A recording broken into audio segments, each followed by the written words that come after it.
Okay, so I'm here with Dave Scott. Dave, you are a bit of an advocate of the VASA trainer.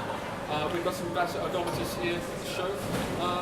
How do you use? Have you been on a VASA ergometer? Well, yes, I have been on one. Okay. Yeah, I think it's a great tool, a great accessory for athletes, triathletes. Obviously, a lot of them have technique issues, and the biggest technique dilemma that I see with certainly the emerging athlete that's coming into the sport is that they have bad body position. They're typically really tight in their shoulders. They're internally rotated, so their pecs are real tight. Low back is tight.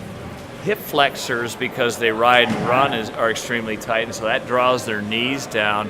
And their ankles are dorsiflex, so you get a swimmer that's supposed to be like this, and they're riding like that. And so we get them on the VASA trainer. What I work with at all levels, the emerging athlete, the one that's been doing the sport for a long time and really likes the pull buoy just to keep their hips up or puts on a wetsuit, is I work on the front end of the stroke.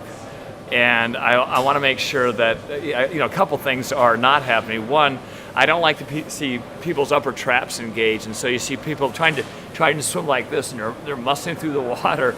And the second thing is that you actually want to try to engage your mid and low traps so that your shoulders are actually back a little bit. It's the same thing on the bike or running. People think, well, I want to reach really long out in front.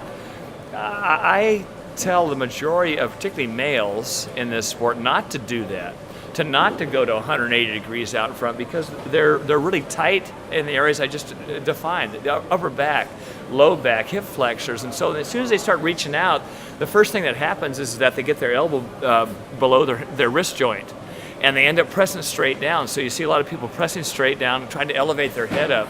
So with the VASA, I have them work on setting their mid back, their low back, keeping their upper traps relaxed. That's the front end, and we just work on the front end, trying to get the forearm more vertical over the elbow and making sure that they're keeping their elbow high on that front end and not pulling back like they're on a rope toe.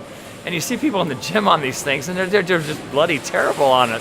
They grab it, they're pulling it like this, and they think they're getting a workout. Well, I don't know, maybe they're getting a workout, but they're not swimming with proper technique. I mean, it's just dreadful.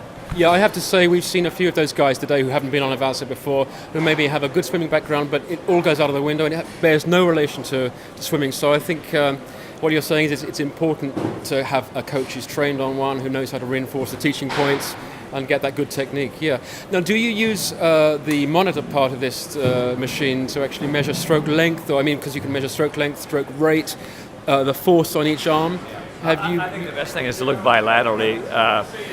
No one in this sport, even the best ones that I've had an opportunity to coach, Chrissy Wellington, Craig Alexander as an advisor, there's no one that's symmetrical. They have a dominant side, or particularly on their breathing side, they're usually pretty hasty with that entry. So if I breathe to my right side, I have a tendency to lay on that left hand a little bit. It's a little bit deeper on the pull. They get more rotation with their upper body, and then on the right side, their head goes down their back to get that breath again. And it's really exacerbated with the beginner swimmer, where they're totally lopsided. They'll over-rotate their hips. So I like looking at left and right side force on it. I think that's really helpful. And I'm not a believer on getting people on the VASA and doing a 45-minute or hour swim workout. The biggest hole that I have sensed with all the athletes is that they need to develop their top end. So what I think is most important is develop the speed component, but also on a lower scale to develop the VO2 output and also right near threshold pace. So when you're working at threshold pace, quick definition, it's hard to very hard. For a lot of the beginners, it's about 15 minutes of hard output. For the advanced athlete, it's around 45 minutes at threshold pace, sometimes a little bit longer than that. And certainly the distance swimmers are up to an hour. So we kind of look at that pace, and that means rested. So if they're doing a continuum of workouts and they're coming in on the VASA, you can get a great workout in about 20 minutes.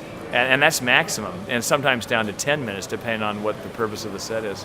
Okay, so you're saying 20 minutes on the VASA. How many times a week would you build that session into your training, either for yourself or for your athletes?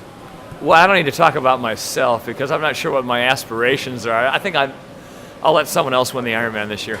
At 60, I think I've got a lot of potential, but it's kind of going down the tubes. What I advise for other people is if they can get on it twice a week, and I'm realistic, if you have, let's say, 3 sessions per discipline, 3 swims, 3 bikes, 3 runs, and 2 strength training sessions, this can be a supplement to your strength training session. So let's say you drop your swim session now down to 2, and you add 2 of these. Okay, maybe the math doesn't work quite right, but we have 2 Vasa sessions. At a high output, you can benefit by the load, and it correlates well with all the studies on any kind of strength or power training. If you have 2 harder sessions, your strength levels or power levels are going to go up. So that's my suggestion, 2 sessions of maybe 20 minutes. Great. Well, Dave, thank you very much for your time. We appreciate it, and that's very informative. Thank you. Yeah, good.